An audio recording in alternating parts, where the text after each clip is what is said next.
Magandang araw po sa inyong lahat. Ako nga po pala si Fujiko, 19 years old, nakatira sa May Kawayan, Bulacan. Ikinwento ito sa akin ng aking guro sa high school na si Ginang San Pedro. Noong nakaraan lang, nagkamali daw siya sa pagbilang ng mga dati niyang naging estudyante.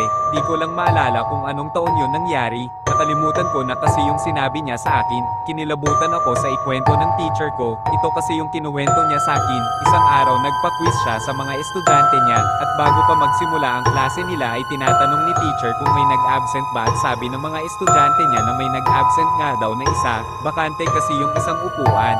25 lahat ng estudyante, so ibig sabihin ay 24 na lang sila ngayon. Alam ni Ginang San Pedro ang mga mukha ng mga estudyante niya, kaya alam niya kung sino yung nag-absent. Ngunit ito yung hindi niya maintindihan. Nang matapos silang sumagot ng quiz ay chenika na ni teacher yung mga papers nila. Ngayon binilang niya lahat ng mga papers, pina-plus niya na ang lahat ng mga nakuha nilang scores, at dinabid naman ito sa 24 dahil nga may absent na isa, at ito na yung nakakakilabot dahil ang bilang niya ay 25. Naisip ni teacher na baka namalikmata lang siya, kaya binilang niya ang mga estudyante niya, pero ganun pa rin, 25 peren ang bilang nila. At ngayon naisip naman ni teacher na baka malabo na ang kanyang mata, so ang ginawa niya ay ipinabilang niya na ito sa isa niyang estudyante, ngunit ganun peren ang bilang, 25 peren.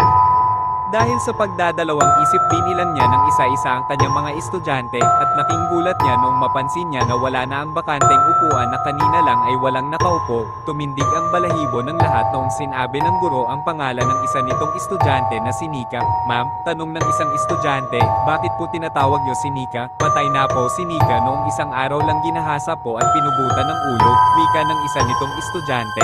"Pero nandito siya," pagsagot ni Ginang San Pedro at turo sa upuan.